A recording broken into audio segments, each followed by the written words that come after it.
สำหรับเป็นเพียงหมู่กัน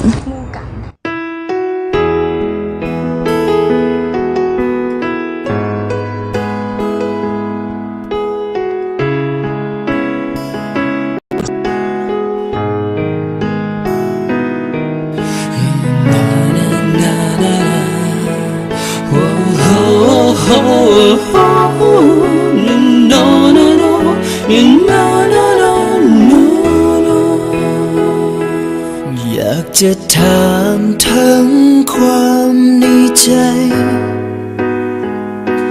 ที่จะมีให้กันในตอนนี้ ที่มองว่าหาทุกวินาทีมันคือความจริงหรือคำลวงหมื่นคำที่มึงอ่อนล้าในใจย่านเป็นเพียง